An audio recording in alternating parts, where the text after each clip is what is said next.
Hello বন্ধুরা, তোমাদের সবাইকে আবারও একটা ভিডিওতে তোমাদের সবাইকে স্বাগত। আর এখন তো শীতের সময়, প্রচুর ঠান্ডাও চলছে। আর জানো, শীতের সময় মানে সন্ধেবেলা একটু প্রচুর, এক কথায় শীতের সময় প্রচুর ভেজিটেবিল পাওয়া যায়। আর শীতের সন্ধেবেলা একটু ভেজিটেবিল দিয়ে স্যুপ হলে খুব ভালোই হয়। আর এবছর ঠান্ডা পড়ে পর্যন্ত আমার একদিনও স্যুপ বানানো হয়নি। আমি প্রতি বছরই বানাই এই সময় হলে। আর আজকে তাই বানাবো। কালকে কর্তামশাই চিকেন এনেছিল, তার থেকে কয়েকটা বোনলেস চিকেন আমি রেখে দিয়েছি, কারণ এবছর একদিনও স্যুপ হয়নি বলে। তাই সেই ইচ্ছা করেই রেখেছি যে আজকে আমি একটু স্যুপ বানাবো। চলো, সন্ধে হব হয়ে এসছে। সন্ধেবেলায় স্যুপটা খেতে, চিকেন স্যুপটা খেতে খুব ভালো লাগে খেতে। আর বানানোটা ভেজিটেবিল দিয়ে শীতে খেতেও খুব সুন্দর হয়। তাই চলো রেডি সেডি হই, গিয়ে স্যুপটা বানাবো। আর কিভাবে বানাচ্ছি সবটাই তোমাদের সাথে শেয়ার করব, তাই ভিডিওটা করছি। চলো স্যুপটা এবার বানাতে যাব। স্যুপটা বানানোর জন্য প্রথমেই একটা আমি বড় বাটি নিয়ে নিয়েছি। বাটিটা বেশ বড়, সেটা আমি গ্যাসে বসিয়ে দিয়েছি। বেশ গরম হয়ে যাচ্ছে। গরম হওয়ার পর ওর মধ্যে আমি দিয়েছি সাদা তেল। তবে বাটারও দিতে পারো, বাটার দিলে ফ্লেভারটা খুব সুন্দর হয়।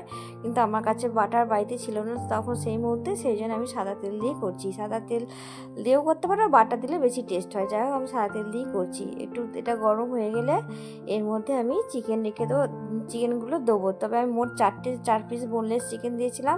তবে বোনলেস চিকেনও দিতে পারো, হাড় সমেত চিকেন দিতে পারো, পরে বোনগুলো ছাড়িয়ে নিলেই হবে। তারপর এর মধ্যে আমি দিয়ে দিয়েছি একটু আদা কুচি এবং রসুন কুচি। তবে আমার কাছে পেস্ট করা ছিল, আমি আর কুচি করিনি, ওই পেস্ট করাটাই দিয়েছি। তবে দিতে হবে আদা কুচি, একটু রসুন কুচি আর একটু পেঁয়াজ কুচি।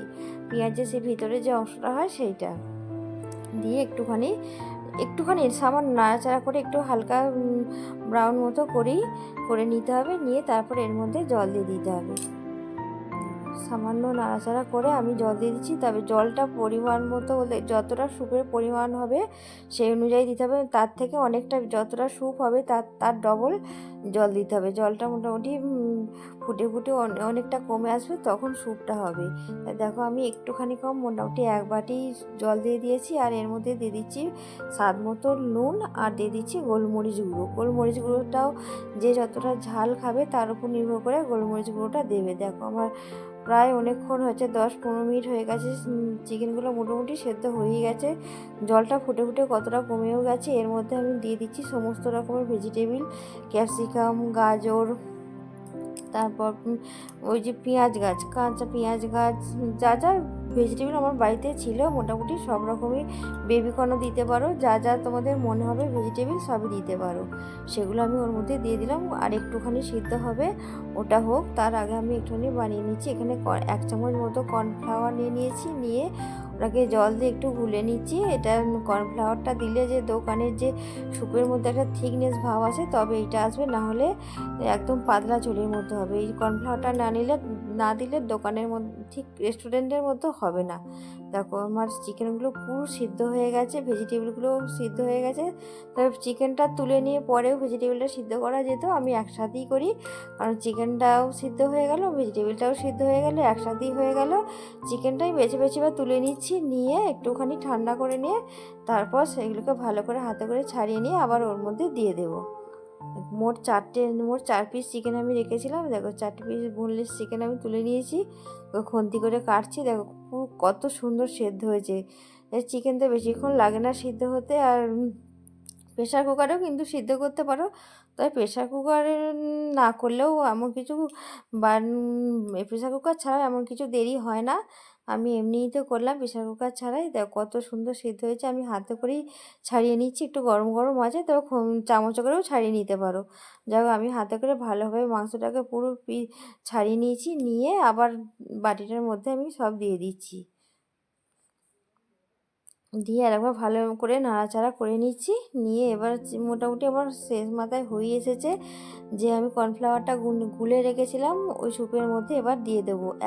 কিন্তু পুরো কর্নফ্লাওয়ারগুলোটা একবারে দিলে হবে না, একটু একটু করে দিয়ে নাড়াচাড়া করে আবার একটু একটু করে দিতে হবে। একবারে দিলে পুরোটা জমাট বেঁধে যাবে, তাই একটু একটু করে দিতে হবে, একটু করে দিয়ে নেড়ে আবার একটু করে নেড়ে দিয়ে এইভাবে দিতে হবে। যে পুরো রেস্টুরেন্টের স্যুপের যে একটা থিকনেস ভাব থাকে, পুরো সেই থিকনেস ভাবটা চলে আসবে। আর তারপর আমি একটা ডিমকে আমি ভেঙে ফেটিয়ে নিয়েছি, দিয়ে এবার ডিমটাকে আস্তে আস্তে স্যুপটার মধ্যে দিয়ে দেবো। তবে এগ ড্রপটা একবারে দিলে হবে না, তাহলে এটাও জমাট বেঁধে যাবে, তাই একটু একটু করে দিতে হবে, নাড়তে হবে, একটু করে এগ দিতে হবে, আবার একটু করে নাড়তে হবে। এইভাবে করে করে পুরো ডিমটাকে দিয়ে দিতে হবে। এগ ড্রপটা এইভাবেই দিতে পারো, এগটা দিতেও পারো, না দিতে পারো, ভালো লাগলে দেবে, না না ভালো লাগলে দেবে না। এখন স্যুপটা মোটামুটি আমার পুরোপুরি রেডি খাওয়ার জন্য। এবার আমার স্যুপটা হয়ে গেছে, এবার নামিয়ে নেবো। ভিডিওটা ভালো লাগলে প্লিজ লাইক কমেন্ট শেয়ার করো, আর চ্যানেলটাকে অবশ্যই সাবস্ক্রাইব করো, আর যারা ফেসবুক থেকে দেখছো অবশ্যই চ্যানেলটাকে ফলো করো। এইভাবে শীতকালে স্যুপ বানিয়ে খেয়ে দেখতে পারো, এটা যথেষ্ট হেলদি এবং টেস্টি। আর এটা বানাতে এমন কিছু সময়ও লাগে না।